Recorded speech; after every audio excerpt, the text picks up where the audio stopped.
اب یہ ساری بات اصل میں نے تمہیداً آپ کے سامنے عرض کی ہے کہ یہ سمجھ لیں کہ اگر اللہ کی معرفت اور پہچان نہ ہو تو کتنا بڑا نقصان ہوتا ہے.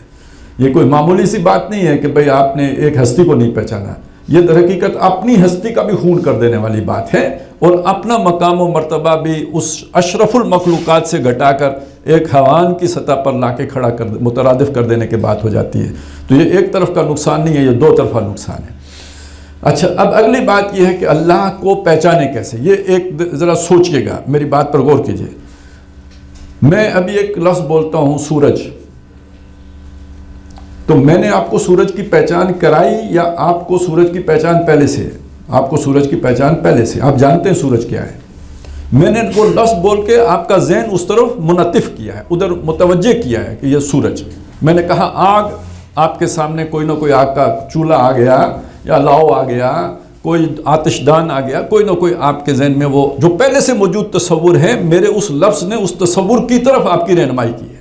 میں نے کوئی نیا تصور آپ کے ذہن میں پیدا نہیں کیا، پہلے سے موجود تصور کی طرف آپ کے ذہن کو متوجہ کیا ہے. قرآن مجید اللہ تعالیٰ کے بارے میں یہ بات کہتا ہے، یا یوں کہیے کہ اپنے سارے استدلال کی بنیاد اس بات پر رکھتا ہے کہ انسان اللہ کو پہچانتا ہے. جیسے میں آپ کے سامنے اعتماد سے کہتا ہوں آگ، اور مجھے پتہ ہے آپ کو آگ پتہ ہے کیا شے ہے. جیسے میں کہتا ہوں پانی، مجھے پتہ ہے آپ کو معلوم ہے کہ پانی کیا چیز ہے. اس طرح قرآن مجید ہمارے سامنے اللہ کا تعارف پیش کرتا ہے، گویا ہمیں پتہ ہے اللہ کے بارے میں، وہ یاد کرا رہا ہے. اس لیے وہ کہتا ہے انہو تذکرہ، کلا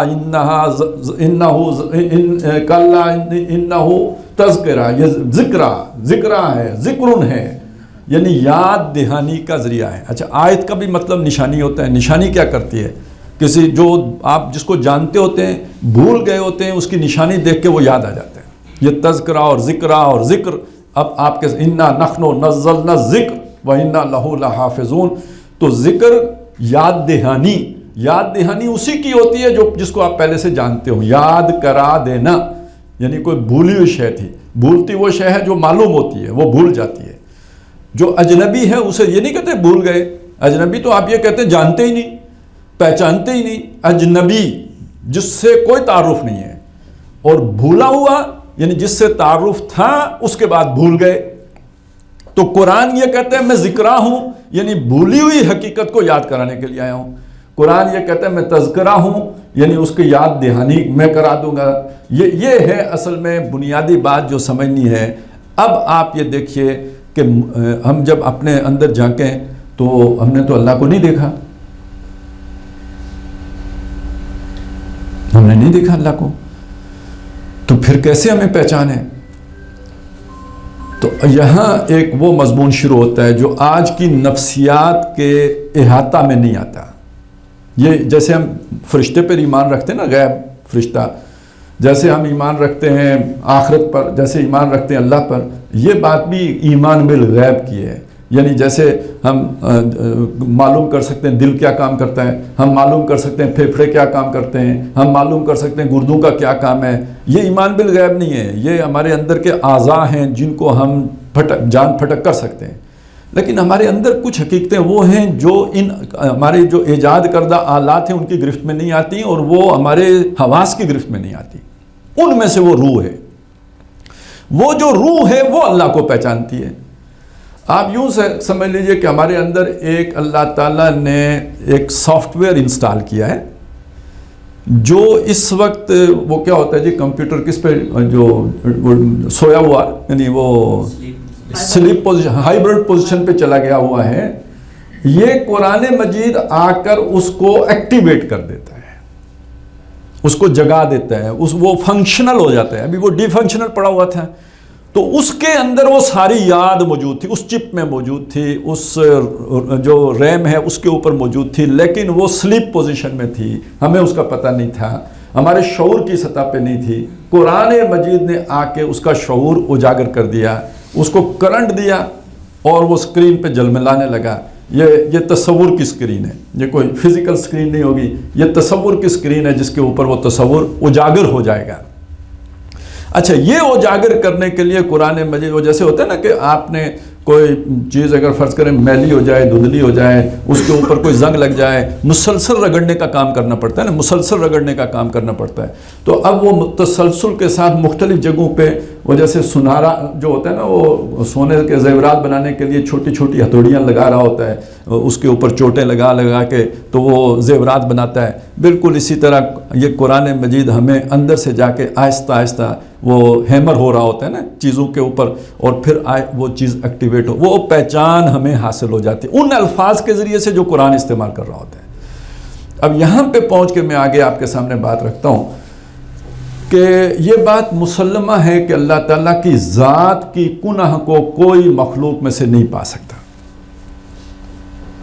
وہ نہ اس کی کوئی مثل ہے، نہ مثال ہے، نہ ضد ہے، نہ ند ہے، نہ اس کا کوئی تصور کسی احاطہ خیال میں کیا جا سکے. ذات اللہ کی، اس کی کنہ میں پڑھنا در حقیقت شرک ہی کی کسی گہرائی میں گرنے کے مترادف ہوتے ہیں.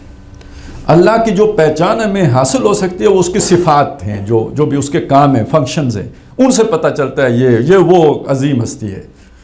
تو قرآن مجید در حقیقت اللہ تعالیٰ کی ان شانوں کے ذریعے سے ہمارے سامنے اللہ کا تعارف پیش کرتا ہے.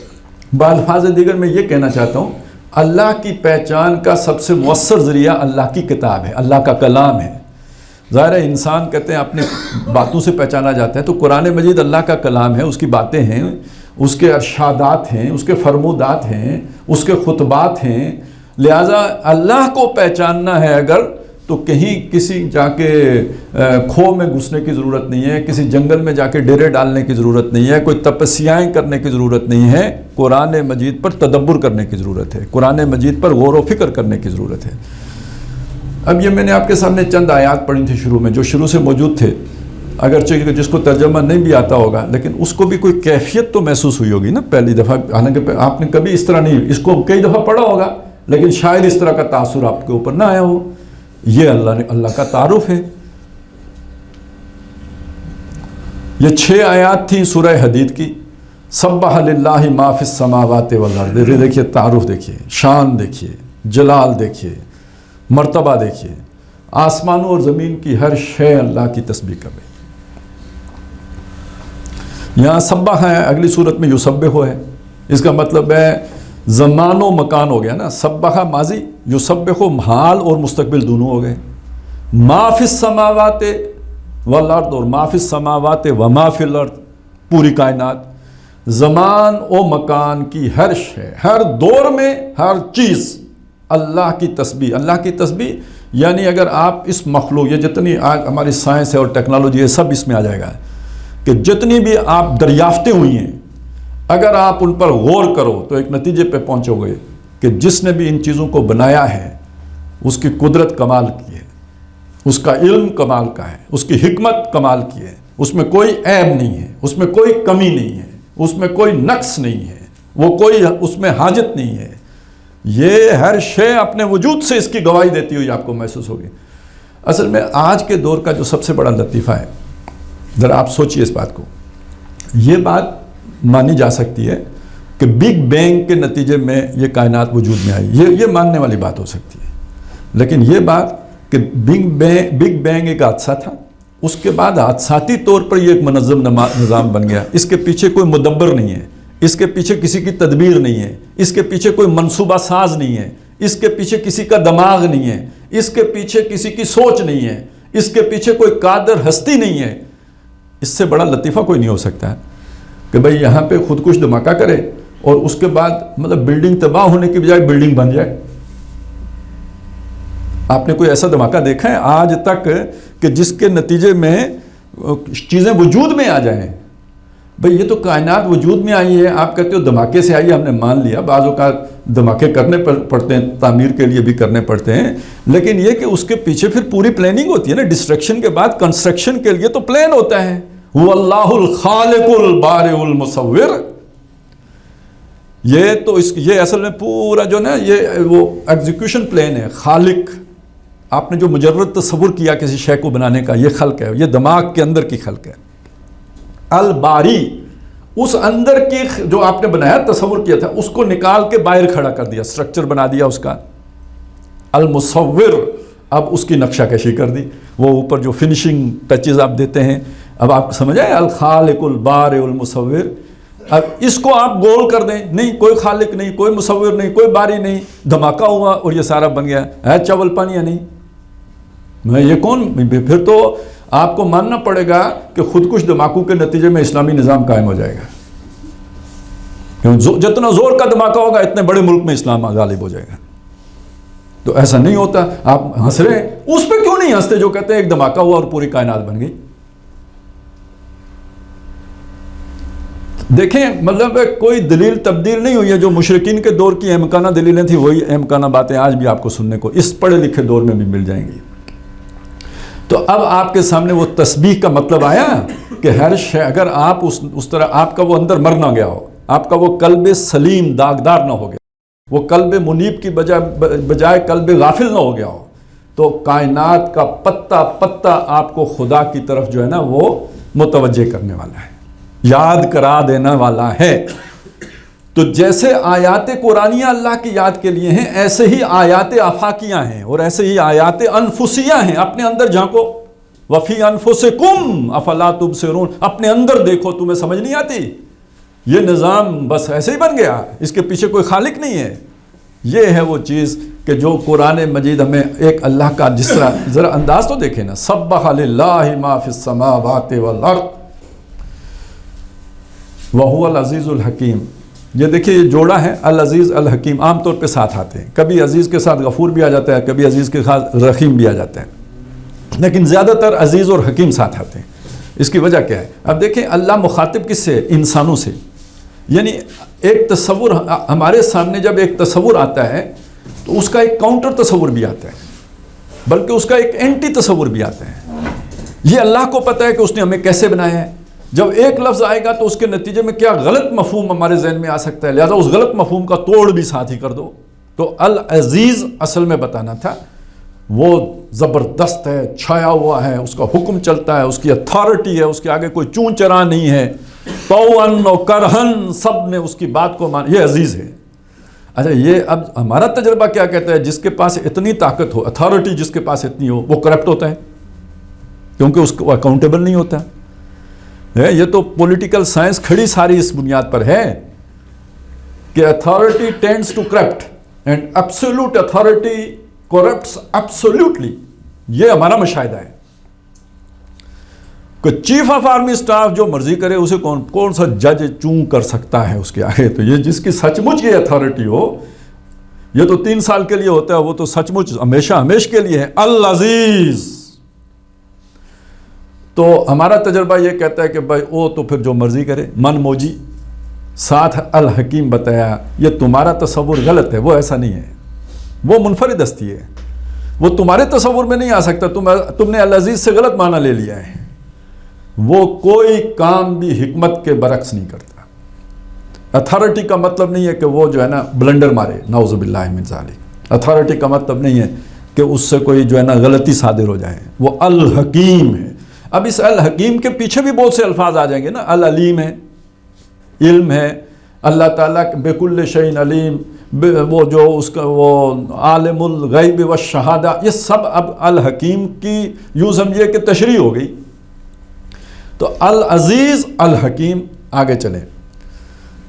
لہو ملک السماوات والارض, آسمانوں اور زمین کا بادشاہ ہے.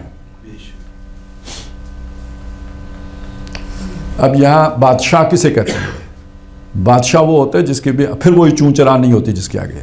یہ دیکھیے یہ آج کل کے پرائم منسٹر کا تصور نہ کریں جسے ہر لٹا بچہ اٹھ کے گالی دے دیتا ہے. بادشاہ کو تو وہ تو دربار میں کسی نے ذرا گستاخانہ نظر نہیں ڈالی اور بادشاہ نے صرف آنکھ کا اشارہ کرنا ہے اور اس کی گردن تن سے جدا ہونی ہے. بادشاہ کسی کے آگے اکاؤنٹیبل نہیں ہوتا. تو یہ اللہ ہے, لہو ملک السماوات والارض, آسمانوں اور زمین کا بادشاہ ہے. اب آپ ذرا اس چیز کو ہضم کیجئے, کوشش کر کے ہضم کرنی پڑے گی. وہ ہمیں بتانا پڑتا ہے, کہیں آتا ہے نا قرآن مجید سورہ بقرہ میں جب آتا ہے ترجمہ کرتے ہوئے وہاں پہنچتے ہیں کہ وَلَهُنَّ مِثْلُ الَّذِي عَلَيْهِنَّ بِالْمَعْرُوفِ, عورتوں کے وہی حقوق ہیں جو ان کی ذمہ داریاں ہیں, اس کے برابر ان کے حقوق ہیں. وَلِلرِّجَالِ عَلَيْهِنَّ دَرَجَةٌ اب یہ والا آیت پڑھنے سے پہلے تھوڑا سا میدان ہموار کرنا پڑتا ہے کہ دیکھیں اللہ عزیز ہے، اللہ حکیم ہے، جو فیصلے کرے، ہم مخلوق ہیں، ٹھیک ہے نا.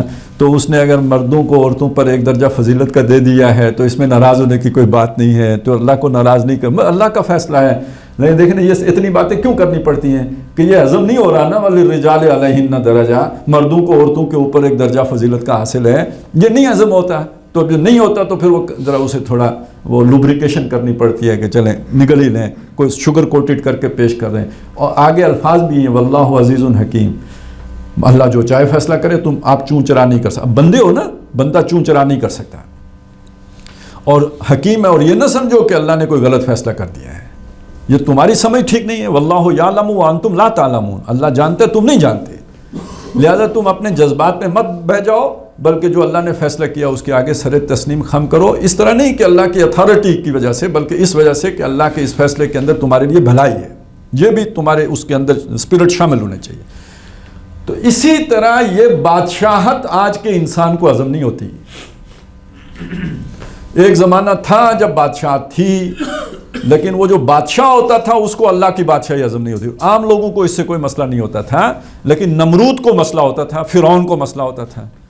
آج کے زمانے میں آ کے جو پٹی پڑھائی گئی ہے وہ یہ کہ آپ سب بادشاہ ہو، یہ آپ سب بادشاہ ہو. یہ میں نے اپنے یہ گورنمنٹ آف دا پیپل کا کیا مطلب ہے؟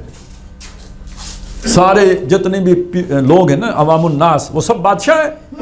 لہذا اب اگر کوئی کہے اللہ بادشاہ ہے، تو جو بھی اپنے آپ کو نکا بادشاہ سمجھتا ہے، اصل بادشاہ تو ابا ہوتا ہے نا، وہ نکا بادشاہ جو اپنے آپ کو سمجھتا ہے، تو وہ جو نکا بادشاہ ہے اس کے بھی جو ہے نا ماتھے پہ شکنیں آ جاتی ہیں کہ یار بادشاہ تو مجھے جمہوریت نے بنایا ہے، یہ مولوی صاحب کون سے نئے بادشاہ کو بیچ میں لے کے آ گئے. اور یہ جو ہمارا زمانہ ہے اس اعتبار سے منفرد زمانہ ہے کہ یہ قوم نوح جو تھی نا، یہ اللہ کو مانتی تھی، ساتھ شرک کرتے تھے. قوم عاد کا بھی معاملہ یہ ہے، سمود کا بھی، مشرکین مکہ کا بھی، فرعون کا بھی. وَلَئِن سَأَلْتَهُم مَّنْ خَلَقَ السَّمَاوَاتِ وَالْأَرْضَ، اگر آپ ان سے پوچھیں آسمان زمین کس نے بنائے، لَيَقُولُنَّ اللَّهُ، وہ لازماً کہیں گے کہ اللہ نے بنائے. آج والے کہتے ہیں خود بن گئے ہیں. ابھی میں نے آپ کو بتایا نا پہلے میں، اللہ کو ادھر سے نکالا، خالق ہونے کے مقام سے نکال باہر کیا. اگلا کام کیا کیا؟ عزیز ہم خود ہیں، by the people, government of the people, by the people, تو فار دا سرمایہ دار. یہ تو کہانی ہے نا، فار دا پیپل تو کہانی ہے نا، اصل میں تو ان کے لیے ہے جو سرمایہ دار ہیں، ایک خاص کلاس ہے ان کے لیے. لیکن اب اس کا حاصل کیا ہوا؟ حاصل یہ ہوا کہ اللہ تعالیٰ کو بادشاہی کے مقام سے بھی نکال باہر کیا گیا کہ اب انسان اپنے بارے میں فیصلے خود کریں گے. قانون سازی لوگوں کی مرضی کے مطابق ہوگی، اللہ کی مرضی کے مطابق نہیں ہوگی. قرآن مجید یہ اس ایک چیز کو کتنے انداز میں سمجھاتا ہے. دیکھیں اب اس لفظ ملک کو اور اللہ کی بادشاہی کو پہلے دیکھیں آیا کتنی دفعہ ہے. میرا خیال ہے آج تو اسی پہ چلیں، تھوڑا سا کلام کر لیتے ہیں. 17 مرتبہ لہو ملک السماوات والارض یا للہ ملک السماوات والارض، 17 مرتبہ قرآن مجید میں اللہ کا یہ تعارف کرایا گیا ہے. میں نے بتایا اس سارے تعارف کو آج نکال کے آپ نے باہر پھینک دیا ہوا ہے. آج انسان خود بادشاہ کا دعوتدار ہے، اللہ کی بادشاہی کو قبول کرنے کے لیے تیار نہیں. یہ وہ کام ہے جو قوم عاد اور سمود نے بھی نہیں کیا. یہ آج کے انسان نے اجتماعی کھاتے سے اللہ کو بالکل نکال کے باہر پھینک دیا ہے. جسے وہ سیکولر فیلڈ کہتے ہیں، وہاں کہتے ہیں کسی مذہب کی ہم نہیں مانیں گے. بہت بڑی بغاوت ہے، بادشاہ سے ہٹا دیا. تو قرآن مجید نے ایک طرف یہ کہ 17 مقامات پر اللہ کی بادشاہی کو اس طرح بیان کیا. اچھا اور کتنے اسالیب میں بیان کیا. اب یہ دیکھیں نا، سورہ یاسین کا اختتام کس پر ہوتا ہے؟ فَسُبْحَانَ الَّذِي بِيَدِهِ الْمُلْكُ مَلَكُوتُ كُلِّ شَيْءٍ، جس کے ہاتھ میں تمام چیزوں کی بادشاہی ہے. اور تبارک الذی بیدہ الملک، سورہ ملک کا آغاز، جس کے ہاتھ میں بادشاہی ہے. تو یہ اللہ کی بادشاہی کو کئی طریقوں سے بیان. اچھا ان الحکم الا للہ، حکم دینے کا اختیار اللہ کے پاس ہے. یہ سورہ یوسف میں اس کو کئی طریقوں، مطلب 2-3 دفعہ یہ یعقوب علیہ السلام بھی کہتے ہیں، یوسف علیہ السلام بھی کہتے ہیں ان الحکم الا للہ. اصل میں پھر وہ پورا قصہ پڑھ جائے نا تو اس میں جو اس کا آخر میں جا کے اختتام کرتے ہیں یوسف علیہ السلام کہ جب والدین کو عرش پہ بٹھاتے ہیں تو وخروا لہو سجدا، وہ ان کے آگے سجدہ کرتے ہیں تو کہتے ہیں یا ابتی ھذا رؤیا منک، یہ میرا وہ خواب تھا جو میں نے پہلے دیکھا تھا، اور قد جعلھا ربی حقا، میرے رب نے اسے سچ کر دیا۔ اب یہ اللہ کی بادشاہی دیکھیں نا، یہ 20 سال 30 سال جو بھی وقت گزرا، حکم کس کا چلتا؟ ان الحکم الا للہ، آخر میں ثابت کس کا ہوا؟ پھر اب یہ جو سارا ان پر آیا نا، یہ جب یاد آیا سارا تو پھر اس کا ذکر کیا، وقد احسن بی اذ اخرجنی من السجن، اور مجھ پہ بڑا مہربان ہوا، بہت احسان کیا اس نے، جو مجھے اس نے جیل سے نکالا۔ اور اس کے بعد وجاءکم من البدو، تم سب کو دیہات سے لے کے یہاں شہر میں آ گیا، من بعد ان نزغ الشیطان بینی و بین عبدی بین اخوتی، میرے اور میرے بھائیوں کے درمیان جب شیطان نے دشمنی ڈال دی تھی، اس کے بعد یہ اللہ نے احسان کیا۔ آج سب ہم متفق ہو گئے، اکٹھے ہو گئے، ان الحکم الا للہ، یعنی وہ شیطان کا وار خالی چلا گیا، اللہ کا حکم نافذ ہو گیا۔ یہ سب تکوینی طور پر ہو رہا ہے، ابھی تو وہ چیز ہے جو میں یعنی وہ نظر نہیں آ رہی لیکن ہو رہی ہے۔ اب اس کے بعد جو تبصرہ کیا وہ کیا ہے؟ تبصرہ بہت پیارا ہے۔ آپ نے یہ آیت بہت دفعہ یہ حصہ پڑھا ہوگا لیکن یہ والا لطف نہیں لے سکے ہوں گے۔ ان اللہ لطیف لما یشاء، بے شک میرا رب جو ہے، اللہ جو ہے، جو وہ ارادہ کرتا ہے، چاہتا ہے، اس کو کرنے میں بہت باریک بین ہے۔ یہ میری سٹوری آپ نے پڑھی ہے نا، اس سٹوری میں اس کی اس باریک بینی کا دیکھیں نا، کیسی فائن جو ہے نا ایگزیکیوشن کرتا ہے۔ اس نے تعویل الاحادیث سکھانا تھا، اس نے جو بھی کرنا تھا، اپنا پلان کیسے ایگزیکیوٹ کیا اس نے۔ عزیز مصر اپنا کام کر رہا تھا، زلیخا اپنا کام کر رہی تھی، بھائی اپنا دشمنی نکال رہے تھے، منصوبہ کس کا پورا ہو رہا تھا؟ ان اللہ لطیف لما یشاء، یہ اللہ ہے، ان اللہ لطیف لما، اور انہ هو العلیم الحکیم، بے شک وہ علم والا بھی ہے اور حکمت۔ کب ہونا ہے یہ کام، یہ وہ جانتا ہے، اور وہ اپنے وقت پر پورا کر کے چھوڑتا ہے، کوئی اس کے راستے کی رکاوٹ نہیں بن سکتا۔ اب یا فاطر السماوات والارض، آسمانوں اور زمین کے بنانے والے، انت ولی فی الدنیا والآخرہ، دنیا اور آخرت میں میرا ولی تو ہی ہے۔ توفنی مسلمن، مجھے فرما برداری کی حالت میں موت دے، والحقنی بالصالحین، نیکوکاروں میں داخل فرما۔ یہ اللہ کا جو تعارف ہے نا، جو یوسف علیہ السلام پیش کر رہے ہیں ان پوری زندگی کے تجربات کے نتیجے میں جو انہیں حاصل ہوا سبق، اس کا نتیجہ کیا نکالا؟ اللہ کو دوست ماننا، انت ولی فی الدنیا والآخرہ، دنیا اور آخرت میں میرا ولی تو ہے۔ اور نمبر 2، توفنی مسلمن، اب مجھے اپنی فرما برداری کی توفیق دے، ایسی توفیق کہ میں فرما برداری کی حالت میں مروں، گناہ گاری کی حالت میں نہ مروں، نافرمانی کی حالت میں نہ مروں۔ یہ اپنے پورے زندگی کی کہانی کا نچوڑ ہے جو حضرت یوسف علیہ السلام پیش کر رہے ہیں۔ یہ ہے ملک، لیکن یہ وہ ملک ہے جو نظر نہیں آتا، یہ وہ بادشاہی جو آنکھ والا دیکھتا ہے، اندھے کو نظر نہیں آتی۔ میرے اور آپ کے سامنے یہ بادشاہی چل رہی ہوتی ہے لیکن یہ ہم دیکھ نہیں سکتے۔ وہ دیکھتا ہے جس کو، اب دیکھیں یعقوب علیہ السلام تھے، جب آ کے بیٹوں نے کہا کہ اس کو بھیڑیا کھا گیا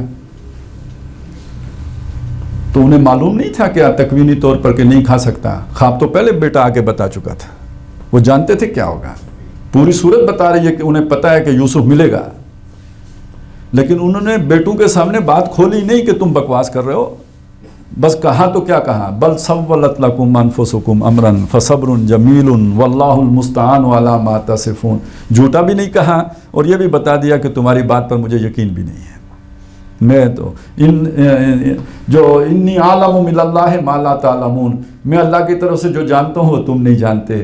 اب یہ دیکھیں نا، یہ ایک مطمئن آدمی، یعنی ایک طرف پریشانی ہے وقتی، جدائی کا غم ہے، لیکن دوسری طرف وہ اطمینان کی کیفیت بھی ہے کہ یہ جدائی عارضی ہے، یہ وقتی ہے۔ یہ اصل میں جو یہ والا جو تعارف ہے نا، یہ اللہ کی وہ تکوینی ملکیت جب آدمی پر اس کا بادشاہ ہونا ظاہر ہوتا ہے تو اسے یہ اطمینان حاصل ہو جاتا ہے۔ لیکن انسان کا امتحان کیا ہے؟ وہ فرض کریں یعقوب علیہ السلام کے 10 بیٹے اللہ کی بادشاہت کے قائل نہیں تھے، نہیں مانتے تھے، تو کیا اللہ کا حکم پورا نہیں ہوا جو یوسف کے بارے میں اللہ نے طے کیا ہوا تھا؟ انہوں نے 10 نے نہ ماننے کی وجہ سے روک لیا؟ نہیں، تو یہ تو امتحان نہیں ہے، امتحان کوئی اور ہے۔ امتحان اصل میں یہ ہے کہ ایک بندہ جو اللہ نے اسے فہم دیا، فراست دی، قلب سلیم دیا، وہ جو فیکلٹی اس کے اندر رکھی جس کا میں پہلے ذکر کر چکا ہوں، روح اس کے اندر جو ودیت کی، اس کی بنیاد پر اپنے رب کو پہچان لے کر اس کی بندگی کرنے کا ارادہ کرتا ہے یا نہیں کرتا ہے، خود اپنی مرضی سے اسے بادشاہ ماننے کے لیے تیار ہے یا نہیں ہے، یہ ہے اصل امتحان۔ اس کی سوچ کا امتحان، اس کا فہم کا امتحان، اس کی سمجھ کا امتحان، اس کے ارادے کا امتحان، اصل امتحان الذی خلق الموت والحیات لیبلوکم ایکم احسن عملا، وہ یہ امتحان ہے کہ اللہ کو پہچانا یا نہیں پہچانا، اور پہچان لیا تو اس کا جو تقاضا تھا اس کی بندگی کا، یا ظاہر ہے اس بادشاہ کے بندگی کی جاتی ہے، غلامی کی جاتی ہے، اطاعت کی جاتی ہے۔ البتہ ایک فرق ہے، میں اس کی طرف ابھی آتا ہوں، لیکن یہ بات ذہن میں رکھیں کہ بادشاہ ماننے کا مطلب ہے اوبیڈینس، بادشاہ ماننے کا مطلب اس کے قانون کے آگے اپنی ول سے سرنڈر کرنا، بلکہ اپنی ول کو ہی سرنڈر کر دینا۔ رضائے رب پہ راضی رہ یہ حرف آرزو کیسا، خدا خالق خدا مالک، خدا کا حکم تو کیسا، رضائے رب پہ راضی رہ یہ حرف آرزو کیسا، تو اپنی مرضی کو اللہ کی مرضی میں گم کر دینا۔ اچھا یہ والے اب آپ دیکھیں، اب پھر وہ بادشاہ کا جو تصور آیا، اس کے ساتھ خام خواہ ڈنڈے کا تصور بھی آ ہی جاتا ہے۔ اب دیکھیں نا، آپ بے شک لاہور کے کور کمانڈر ہوں، لیکن چیف آف آرمی سٹاف کی سٹک تو آپ کے سر پہ ہے نا، تلوار بن کے لٹک رہی، تو اب آپ کیسے اطاعت نہیں کریں گے؟ اطاعت نہیں کریں تو پھر کورٹ مارشل کرائیں گے تو کریں گے اطاعت۔ اور گورا آ کے دہلی میں بیٹھ جائے تو بہادر شاہ ظفر کو جانا پڑے گا، جو ہے نا وہ رنگون، اطاعت تو ہوگی، اور سارے ہندوستانیوں کو اطاعت کرنی پڑے گی۔ لیکن کیا ہندوستانی جو ہے نا وہ گورے سے خوش بھی ہوں گے، محبت بھی کریں گے، پیار بھی دیں گے؟ نہیں۔ اچھا یہ والی اگر اطاعت اللہ کرانا چاہے تو جیسے چاند تارے آسمان زمین کی ہر شے اللہ کی اطاعت کر رہی ہے، انسان بھی کرے، کیسے انسان انکار کر سکتا ہے؟ دیکھیں یہ اجرام سماویہ میں سے کوئی اپنے راستے سے ہٹتا ہے جو اس کے لیے مقرر کر دیا گیا؟ لا الشمس ينبغي لها ان تدرك القمر ولا الليل سابق النهار وكل في فلك يسبحون۔ تو انسان اپنے راستے سے دائیں بائیں کیسے ہو سکتا ہے اگر اللہ اسے پابند کر دے؟ لیکن اللہ نے پابند نہیں کیا، اللہ نے صرف انسان کو اجازت دی ہے کہ ٹھیک ہے تمہارا اختیار ہے، چاہو اما شاکرم و اما کفورا، چاہو تو شکر گزار بنو، چاہو تو ناشکر بنو۔ اور اللہ نے بتایا وَلَوْ شِئْنَا لَآتَيْنَا كُلَّ نَفْسٍ هُدَاهَا، اگر ہم چاہیں تو ہر جان کو ہدایت دے دیں، لیکن یہ ہمارا چاہنا نہیں ہے، وہ حکمت متقاضی نہیں ہے۔ جو یہ پروجیکٹ ہے نا، اس میں انسان اور جن کے لیے جس کو چاہا کہ یہ اپنی مرضی سے اللہ کی فرما برداری کریں۔ اچھا مرضی سے جب کریں گے تو اس کا مطلب یہ ڈنڈے والی بات نہیں رکھی، تو ڈنڈے والی نہیں رکھی، مرضی والی رکھی، تو اس کی بنیاد پھر محبت ہے، شکر گزاری کا معاملہ ہے۔ شکر اور محبت، یہ دو لفظ آپ ذرا ذہن میں تھوڑی دیر کے لیے رکھیں، اور اس کے پیچھے جو جذبہ ہے اس کو سمجھیں وہ کیا ہے۔ اللہ کو رب ماننا، یہ ملک، یہ بادشاہ جو ہوتا ہے یہ رب بھی تو کہتا ہے نا اپنے آپ کو، جو فرعون کہتا تھا انا ربکم الاعلی، میں تمہارا اعلیٰ رب ہوں۔ رب کے معنی میں مالک ہونے کے معنی بھی شامل ہو جاتے ہیں، بادشاہ ہونے کے معنی بھی شامل ہو جاتے ہیں، ضروریات پوری کرنے کے معنی بھی شامل ہو جاتے ہیں، پرورش کے تقاضے پورے کرنے کی، نشو و نما دینے کے، یہ سارے معنی رب اور الہ کے اس مفہوم میں آ جاتے ہیں۔ جو بھی ہمیں قابلیتیں دی کس نے دی؟ ہماری تقدیر کس نے بنائی؟ ہمیں صلاحیتیں کس نے دی؟ استعدادات ہمارے اندر کس نے رکھی؟ ہمیں وجود کس نے بخشا؟ ہمیں ہمارے موافق ماحول کس نے دیا؟ سروائیول آف دا فٹسٹ، بھئی آپ فٹسٹ بنے نا، جا کے مریخ پر نہیں بن سکتے، ٹھیک ہے نا؟ سروائیول آف دا فٹسٹ کا مطلب یہ ہے جہاں آکسیجن نہیں ہے وہاں آکسیجن کے بغیر سروائیو کرو، کر سکتے ہو، ایک حد تک ہی سروائیول آف دا فٹسٹ ہے، اس حد سے باہر سروائیول آف دا فٹسٹ کا امکان نہیں رہتا۔ اب آپ پوری کائنات کو دیکھیں، ابھی تک معلوم جو بھی دنیا ہوئی ہے، کائنات ہوئی ہے، اس میں کہیں آپ کو آکسیجن نہیں ملی ہے۔ یہ تو انکیوبیٹر ہے کائنات کا، جہاں پہ انسان جو ہے نا پروان چڑھا رہا ہے اللہ تعالیٰ۔ جیسے ہم کوئی بچہ چھوٹا سا جو ابھی اس قابل نہیں ہوتا کہ عام ماحول میں ایڈجسٹ ہو سکے، تو اسے ایک مخصوص جو ہے نا وہ شیشے والی پیٹی کے اندر رکھ دیتے ہیں۔ اللہ تعالیٰ نے اس کائنات میں ایک شیشے کی پیٹی بنائی ہے ہم سب کے لیے، جس میں کہ ہم اس وقت رہ رہے ہیں۔ اب جس کو اس بات کا نہیں پتا وہ اللہ تعالیٰ کی ان نعمتوں کو دیکھتا ہے اور قدر نہیں کرتا، پہچانتا ہی نہیں. وَقَائِمٍ مِّن آیَةٍ فِي السَّمَاوَاتِ وَالْأَرْضِ يَمُرُّونَ عَلَيْهَا، جن کے اوپر سے ان کا گزر ہوتا ہے. وَهُمْ عَنْهَا مُعْرِضُونَ، تو جو ہی نہیں دیتے ان کے اوپر، تو وہ تو اس پر کوئی سوچیں گے ہی نہیں، انہیں تو پرواہ ہی نہیں. لیکن وہ شخص جو سوچتا ہے کہ اللہ نے مجھ پر کیا کیا احسانات کیے ہیں، فَبِأَيِّ آلَاءِ رَبِّكُمَا تُكَذِّبَانِ، تو اب اس کے اندر اللہ کی محبت جوش مارتی ہے. وہ جو محبت جوش مارتی ہے وہ اس اللہ کے احسان کے بدلے میں مارتی ہے. اپنے محسن سے جو محبت ہوتی ہے، یہ وہ محبت ہے. یہ مجبوری کی محبت نہیں ہے، یہ اپنی پسند کی محبت ہے، اپنے اندر کا جذبہ ہے، جو کسی آئیڈیل ذات کے لیے ظاہر ہوتا ہے، جو کسی محسن کے لیے ظاہر ہوتا ہے، جو کسی پرفیکٹ بینگ کے لیے ظاہر ہوتا ہے، جو ہمارے اسی وہ سافٹ ویئر جس کا میں نے کہا تھا فنکشنل ہو جائے، تو اسی کے اندر یہ محبت کا جذبہ بھی رکھا گیا ہے. اب اسے ڈائریکٹ کرنا ہوتا ہے عقل نے کہ یہ کس کے لیے ظاہر ہو. اب وہ کوئی پیر صاحب اگر آپ اس جگہ پہ بٹھا لیں گے تو وہ ساری محبت ان کے لیے ظاہر ہو جائے گی، اور کوئی مجنوں اگر کسی لیلا کو اس جگہ پہ بٹھا لے گا تو وہ ساری محبت اس کے لیے ظاہر ہو جائے گی، اور کوئی قوم پرست رہنما قوم کو اس جگہ پہ رکھ دے گا تو وہ ساری محبت اس کے لیے ظاہر ہو جائے گی، اور وہاں وطن کو رکھ لیں گے تو وہ ساری محبت اس کے لیے ظاہر ہو جائے گی. اس لیے اقبال نے کہا تھا نا، اس دور میں اور ہے جام اور ہے جم اور، تہذیب کے آزر نے ترشوائے صنم اور، مسلم نے بھی تعمیر کیا اپنا حرم اور، ان تازہ خداؤں میں بڑا سب سے وطن ہے، جو پیرہن اس کا ہے وہ مذہب کا کفن ہے. کس معنی میں کہا تھا؟ اسی معنی میں کہ جو محبت اللہ سے ہونی چاہیے، اس کی ڈیمانڈ ہے کہ وہ محبت آج اس سے کی جائے. تو یہ اللہ کی محبت، اب یہ دیکھیں پیدا کس سے ہوئی؟ اللہ کے احسانات سے. یہ جو میں نے آپ کے سامنے دعویٰ رکھا ہے، قرآن مجید یہ بات کیسے کہتا ہے؟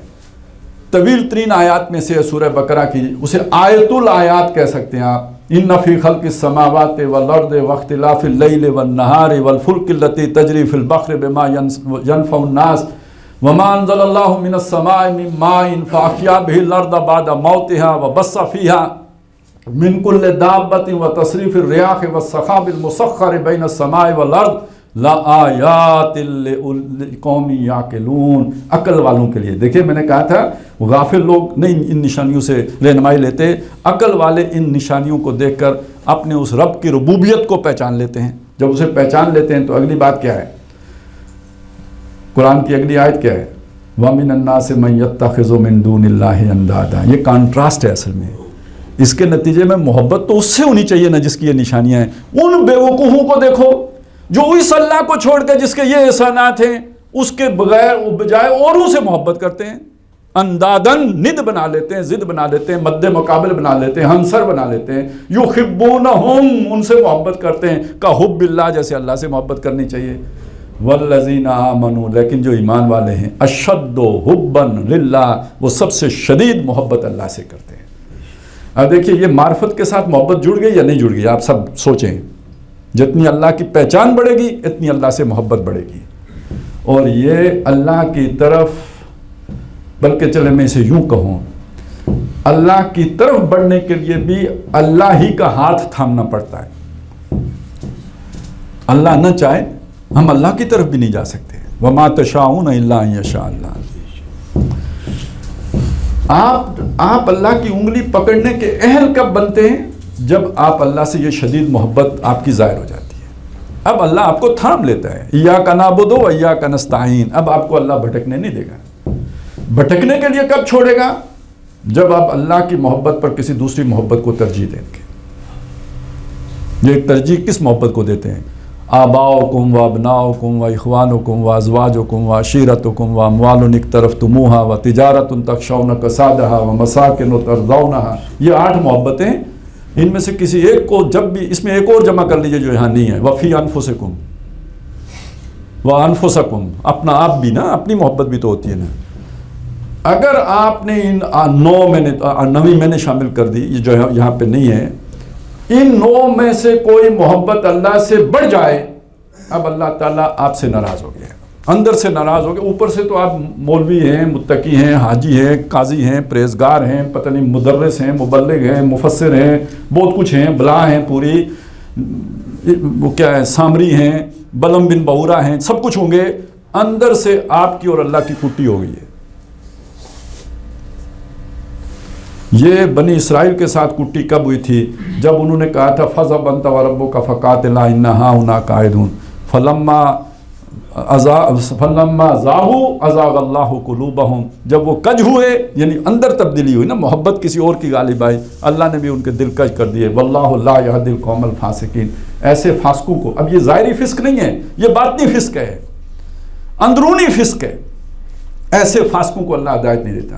یہ جو آیت نمبر 24 ہے سورہ توبہ کی، اس کے آخر میں بھی فاسق کا لفظ آیا ہے، قُلْ إِنْ كَانَ آبَاؤُكُمْ وَأَبْنَاؤُكُمْ، یہ سارا أَحَبَّ إِلَيْكُمْ مِنَ اللَّهِ وَرَسُولِهِ وَجِهَادٍ فِي سَبِيلِهِ، جہاد آ گیا نا، وہ جو بنی اسرائیل نے جس کا انکار کیا تھا، فِي سَبِيلِهِ فَتَرَبَّصُوا حَتَّى يَأْتِيَ اللَّهُ بِأَمْرِهِ، فعل آج ہو گئے ہو، امر اللہ کا موت کی صورت میں آئے گا تو تب تمہیں اپنے فیلیور کا پتہ لگ جائے گا، یعنی اعلان تب ہوگا، ڈیسائیڈ آج ہو گیا ہے، وہ فیصلہ محفوظ نہیں ہو جاتا، عدالت کا فیصلہ محفوظ ہو گیا۔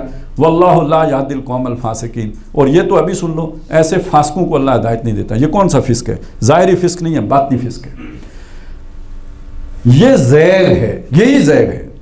ربنا لا تزغ قلوبنا بعد اذ ہدیتنا، یہ کسی بھی وقت انسان پر حملہ آور ہو سکتا ہے، ہدایت پا لینے کے بعد بھی، جب اللہ کی محبت پر کوئی دوسری محبت غالب آئے گی، جو ہی غالب آئے گی یہ اندر سے زیغ ظاہر ہو جائے گا۔ جب زیغ ظاہر ہو گیا، اس دل کو اللہ نے ٹیڑھا کر دیا، فلما زاغوا ازاغ اللہ قلوبہم، پہلے خود کج ہوا غیر اللہ کی محبت، اور پھر اللہ نے پکا اسی محبت میں اور گم کر دیا، کھبا دیا، اسی میں ڈال دیا۔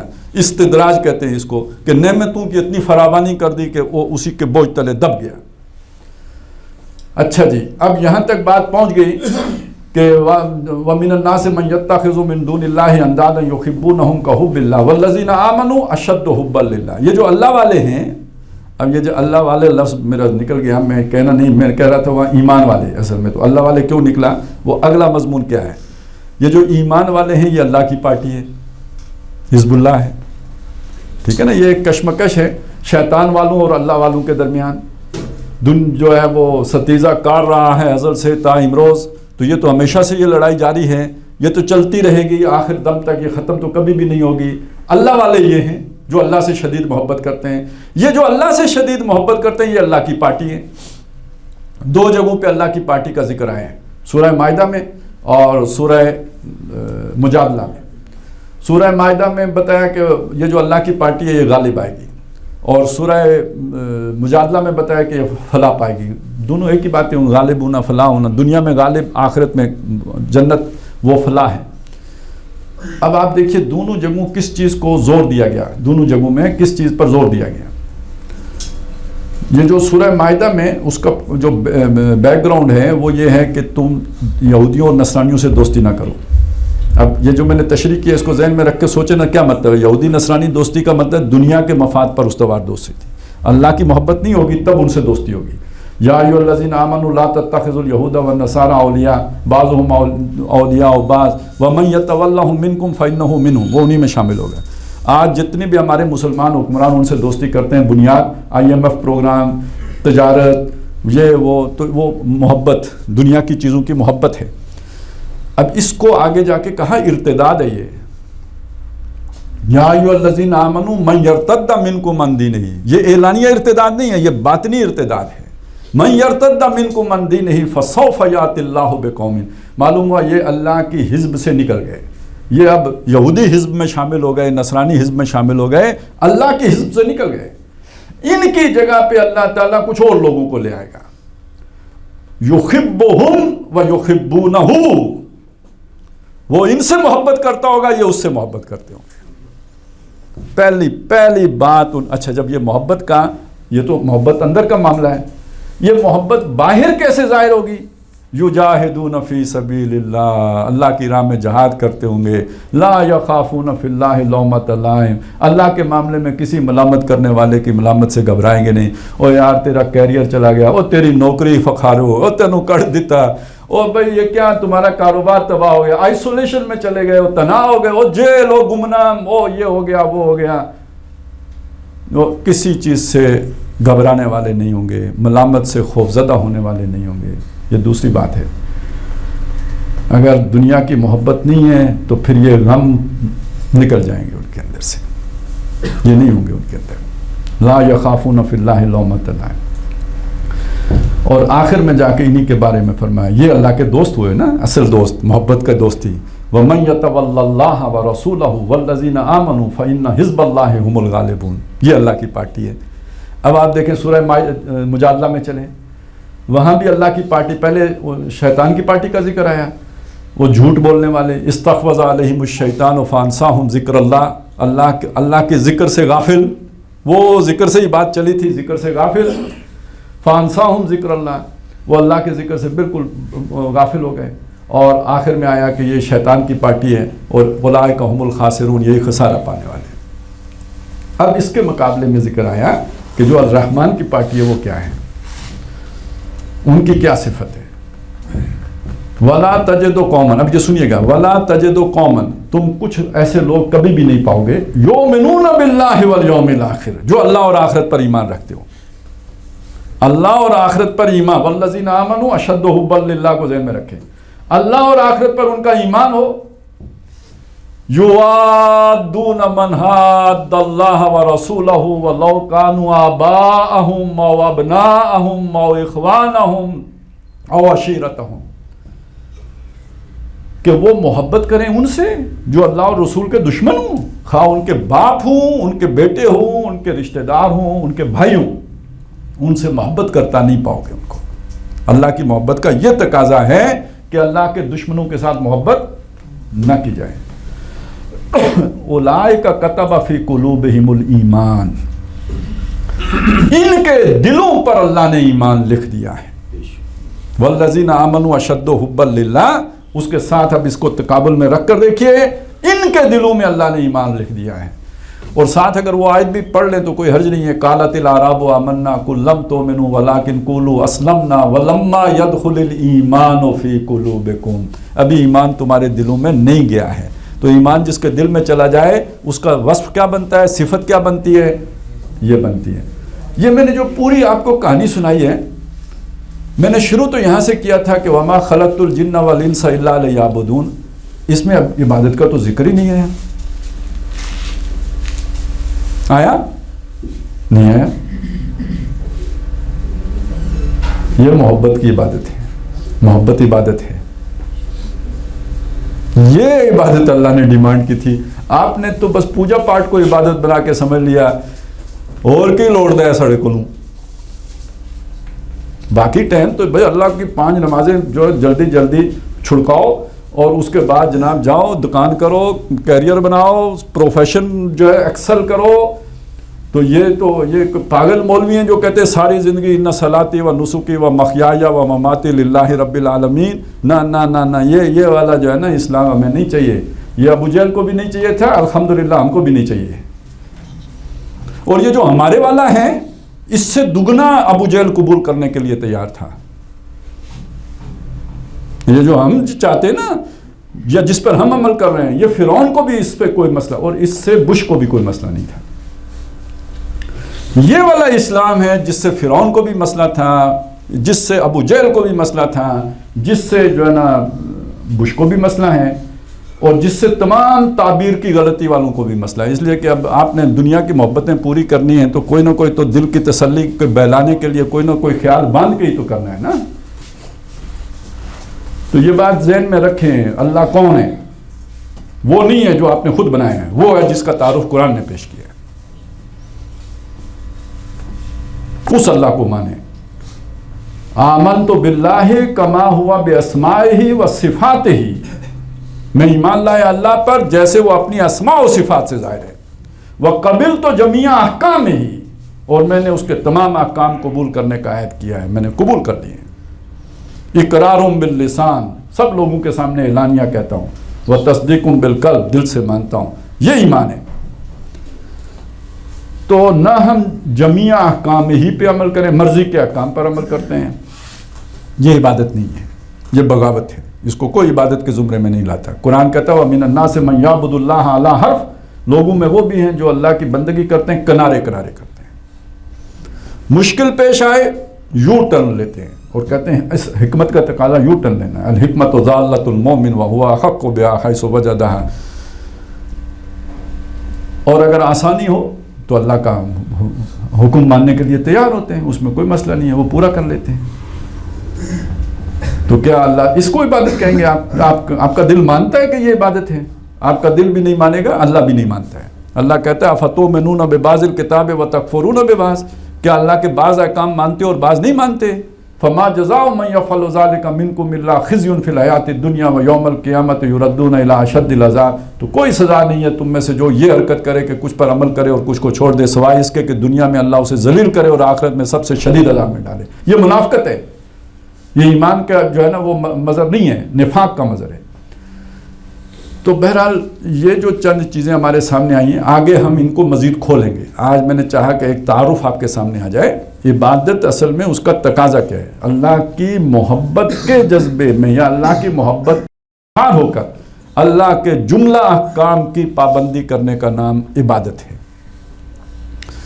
اور بات یہاں رک نہیں جاتی، وہ اس کا ماڈل جو اللہ تعالیٰ نے ہمارے سامنے رکھا ہے نا، لَقَدْ كَانَ لَكُمْ فِي رَسُولِ اللَّهِ أُسْوَةٌ حَسَنَةٌ، اور دوسرا کون سا رکھا ہے؟ ابراہیم علیہ السلام کا، تو وہ ان کی شخصیتوں سے بھی بات سامنے آتی ہے۔